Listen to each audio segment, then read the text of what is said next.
With the Chicago Bears set to have the largest cap space in the NFL this offseason, it has set a lot of fans to wonder, speculate, and talk about the number of free agents that the Chicago Bears could go after in this free agency. And one of the positions that many fans are looking at as of need is the wide receivers position. But I'm going to talk about today why I think the Bears aren't going to be very active and why the wide receiver free agent class this season leaves a lot to be desired. We're also going to talk and really evaluate Ryan Poles' rookie class, see how many he hit on versus how many he missed on, and what that could tell us for this upcoming draft. We're going to get into all that and more right after this. You are now tuned in to Chicago Bears Central, your number one place for all Chicago Bears news and content. All right, Bears fans, welcome to another episode of Chicago Bears Central. I'm the host here, Haize, holding it down for C-Dub and Bobby on the daily episodes.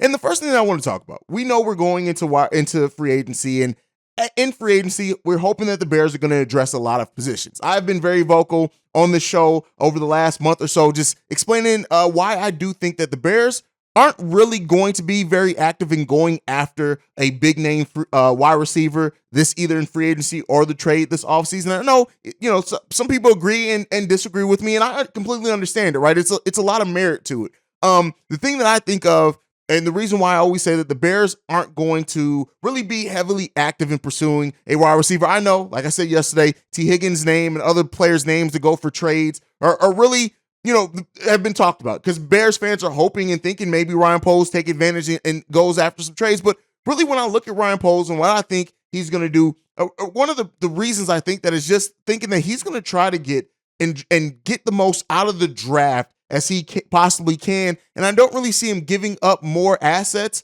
for that. Even in the Chase Claypool deal, he gave up a second-round pick, but he got one back in another deal. I don't know necessarily if the Bears make that deal if they didn't get that extra second-round pick back. Now, with the Bears, they could get a lot for that number one overall pick this season if they do trade it, and maybe that frees up some more draft assets, and maybe they do think about using that to go after somebody during then. But I really don't think that they are. I think that this is going to be a season where a lot of money spent on those trenches, as I've talked about before, to really get to evaluate. And, some same user I talked to before, and I keep forgetting his name, and I apologize. Great, smart guy, very intelligent. But, he pointed out, he was like, well, how are we going to evaluate Justin Fields as a passer then? And here's my thought to it. You still do have weapons. You got Cole Kmet, you got Darnell Mooney, you got Chase Claypool, hopefully some other players, grow a little bit more. But the thing is that you can evaluate a passer without them having to have the out-of-the-world weapons. You go and get the weapons that they'll need to fill in some holes that maybe the quarterback needs to fill. But to me, with an improved offensive line, what we've already seen from Justin Fields, even in this past season, when he has time as a passer, he passes the ball pretty damn good. So, I think that you can do it in that way. And then one of the things that I pointed out is that the free agent class for wide receivers just is not good this year in either the draft or free agency, right? And I really look at next year, both in draft and in free agency, there's a higher level of wide receivers that are expected to be available. So that could be the season where you make the move for a weapon there. But because of the nature of it, and because, like I said, the user who I forget his name, I'm going to get it before we end this episode so I can give him a shout out because, like I say, very well thought out, very well spoken. Just like you can tell that he understands the game of football, and I always appreciate that. And doing sports podcasts, some of the things you always notice is some people talk about sports that just really have no concept or grasp on sports, if we're just being honest. His name is Ethan Brand? Listen, weird name. But it starts with Brand. I think it's Ian Hankenbrand. Ian Hankenbrand, maybe that's what it is.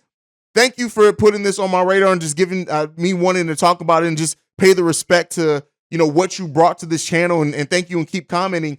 But I wanted to look at the free agent wide receiver class so we can really take a look and evaluate it. And I think the clear-cut number one, if we're looking at that wide receiver class, is Jacoby Myers, right? When you look at his stats last season, 67 catches, 804 yards, 6 touchdowns. He's only 26 years old, and he played on the Patriots. And he's come a very long way in that time. And so I do think he's going to be the top free agent in that class. That's my opinion. There are other ones that could be, but I do think I look at him and saying he's probably going to be number one. Next up, Juju Schuster. Now I know Bobby here hates Juju and what he does on TikTok, but 26 years old, 78 catches, 933 yards for 3 touchdowns.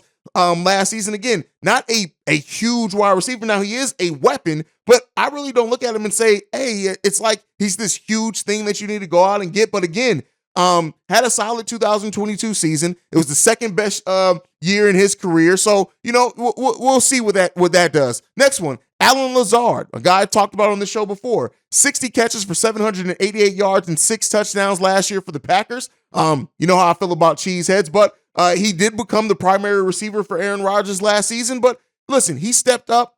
And while I wouldn't mind signing him, are we really looking at him as that much more of a weapon? And to kind of drill this home, I think sometimes, and I say this on the Bulls channel all the time, we have the tendency as sports fans to either overrate or underrate our own players. And I know last year was a down season, but I don't necessarily look at Alan Lazard as being hugely better and improvement over either Chase Claypool or Darnell Mooney if we improve that offensive line. But again, could be a target out there. The next one up, Darius Slayton. Another guy that we've talked about, 46 catches for 724 yards, 2 touchdowns.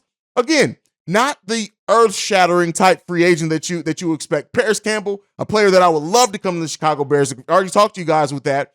McCole Hardman and Marvin Jones, Jarvis Landry, Noah Brown. These are really the top free agents of that class. And these are people that I have talked about over the course of the offseason as potential targets for the Chicago Bears. But again, these aren't the for sure number one wide receivers. They could be added to this wide receiver core, of course, and I think some of those can even be gotten for fairly cheap, but I don't necessarily look at those players as being ones that are like, they're not breaking anything, right? To me, of course, you want to add as much talent as possible, and that's not to say that the Bears don't maybe go after one of them to add to the wide receiver core, but when I think about the Bulls making this a huge deal for a wide receiver, I just don't think that this is the class that's going to get done at. I could be wrong. You guys can let me know what you think down below. Let me know who are some of your favorite targets. Stop going over their stats because it was just supposed to be a list over the names out there available. We can add Sterling Sharper to that, Mac Hollins to that, DeAndre Carter to that. We can add other names to that. But like, again, I don't think any of them are these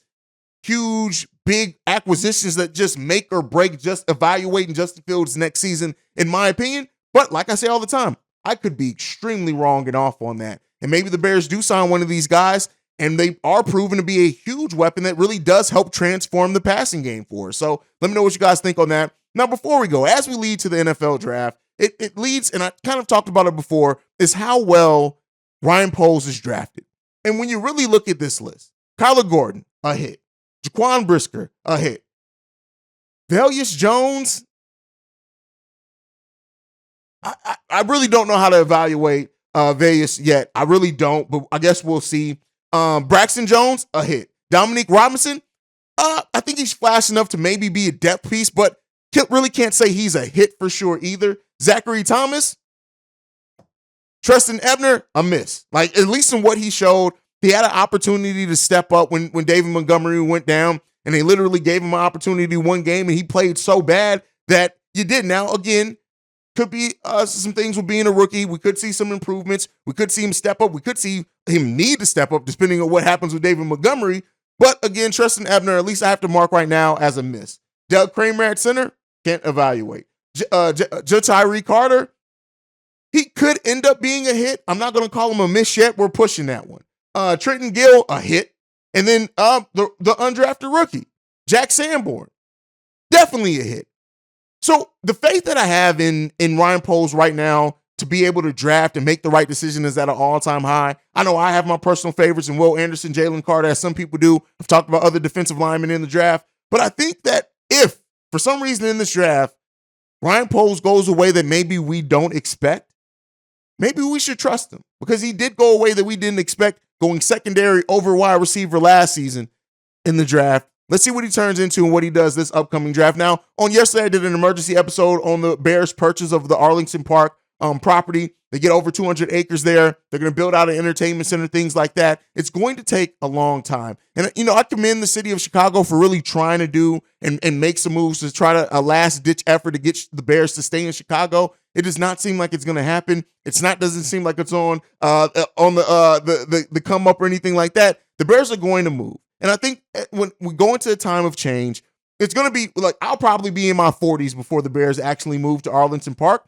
Now, you have seen some stadiums built in 2 to 3 years, so there is that possibility of that. that they could very well, once they decide to break ground, is to say, hey, let's get the stadium built and the parking for the stadium. We can build up the entertainment center around that over years after that. But the inevitable is coming, and that is the Chicago Bears are moving. And while some Bears fans are excited about it, some Bears fans hate the idea of the Bears not being in downtown Chicago. And the way that I feel it is this: as a lifelong Bears fan, I like what the team is doing. I like what they have in the property at Arlington Park. I like everything that I've heard as far as what they want that development to be in the entertainment system and everything. And I think that, yes, it's the Chicagoland area, but I think that it can bode well for that. I think when you look at that, that is an income maker, and I think that could be a great deal. And outside of the income maker, the Bears deserve a new stadium. They have the oldest stadium and one of the smallest per capacities in the NFL. No, the Bears deserve a new stadium. And the city of Chicago had an opportunity, and I talked about this a little bit, but while some Bears fans are kind of preparing to mourn like the Chicago Bears leaving, to me, you just gotta, this is better. And I commend for the new area and what the Bears are doing, their commitment. The Bears very well could have looked to build land otherwhere and move completely, but they didn't do that. Staying in this area for what this means to the city. I know it's going to be outside the city, but I think we need to embrace the evolution of the Chicago Bears. And that's an evolution that started with drafting Justin Fields, that was furthered when bringing in Ryan Poles and Matt Eberflus. Is going to continue to go after hiring Kevin Warren, that's now going to grow with the new site at Arlington Park. It's going to be, but listen, I tell you right now, regardless of when it happens, I'm there opening day. The day that the new stadium opens, I'm going to be there. And I want to be part of that history, and I want to be part of just what that means for the Chicago Bears as a franchise stepping into a new direction. That's what I want to be there for. Let me know what you guys think on it down below. But that is it for the daily episode today. Make sure you're following the show at Chi Bears Central. You can also send us any feedback, questions, comments, concerns, ChicagoBearsCentral@gmail.com. And lastly, if you want to leave a text message, the number to do so, 773-242-9336. We are the number one spot for everything Chicago Bears related. And like I like to end everything on, go Bears. Well, bear down. Love you guys. Peace, y'all. This has been a presentation of the Break Media.